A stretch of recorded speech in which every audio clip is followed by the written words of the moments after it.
بہت لوگوں نے اعتراض کیا، بہت لوگوں نے ذات محمد کے اوپر، اچھا ہمارے کو بھی کیا، بہرحال ذات محمد کے اوپر بھی کیا.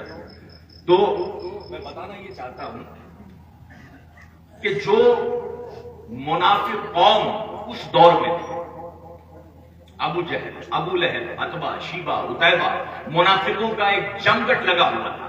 تو کیا اس کا مطلب ہم یہ سمجھیں کہ منافق صرف اس دور میں تھے؟ کیا اس کا مطلب ہم یہ سمجھیں کہ منافق اس کے بعد کے چند سالوں تک موجود تھے؟ نہیں. جیسے جیسے زمانہ بدلتا ہے منافقین اپ گریڈ ہوتے جاتے ہیں. اس دور کے الگ تھے، اس دور کے الگ ہیں. جو گزرا ہوا بیچ کا دور ہے، اس دور کے منافق بولیے الگ تھے. سب نے اپنے اپنے اعتبار سے اعتراض کیے ذات مصطفیٰ پر. کسی نے کہا کہ تم یار اتنا بڑھاتے ہو، اتنا چڑھاتے ہو، مجھے یہ بتاؤ کہ وہ تو سب سے آخر میں آئے، اس میں کمال کیا ہے؟ وہ تو سب سے آخر میں تشریف لائے، اس میں کمال کیا ہے؟ یہ کمال تو آدم کا ہوا، وہ سب سے پہلے خلیفہ ہے، وہ اللہ کے سب سے پہلے خلیفہ حضرت آدم. کمال تو ان کا ہونا چاہیے، شان تو ان کی ہونی چاہیے. ان کی شان اتنی کاہے بڑھاتے ہو کہ سب سے آخر میں آئیں گے؟ ہے نا ایسا؟ اچھا، تو ایک صاحب سوال کرنے آئے اور کہنے لگے کہ تم اتنا بڑا چڑھا کے بیان کرتے ہو، لیکن وہ تو سب سے آخر میں آئے ہیں، اس میں مرتبہ کیا ہے؟ اس میں مقام کیا ہے؟ وہ کس طرح سے افضل ہے؟ ہمیں اس بات کا جواب ہے. تو جو جواب کہا دیا تھا وہی جواب آپ کے درمیان دے رہا ہوں. آج آپ کے درمیان دے رہا ہوں. میں دیکھنا چاہتا ہوں اور آپ کو بھی یہ چیز ظاہر کرنی پڑے کہ یہ مجمع فاسقوں کا مجمع نہیں، محمد کے عاشقوں کا مجمع ہے. بے شک، سبحان اللہ. بس وہی جملہ دہرا رہا ہوں، آپ کی توجہ چاہتا ہوں. کہنے لگے آخر میں آئے، اس میں کون سا مقام، اس میں کون سا مرتبہ؟ اس سے پہلے تو کتنے نبیین آ گئے ہیں، مرسلین آ گئے ہیں، انبیاء آ گئے ہیں، اس میں کمال کیا ہے محمد کا؟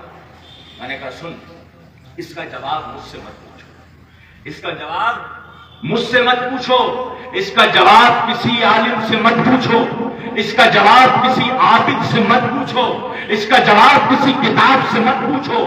ارے اس کا جواب پوچھنا ہے تو جا کر مسجد اقصیٰ سے پوچھو. اس کا جواب پوچھنا ہے تو جا کر مسجد اقصیٰ کے میناروں سے پوچھو. اس کا جواب پوچھنا ہے تو جا کر مسجد اقصیٰ کی محراب سے پوچھو.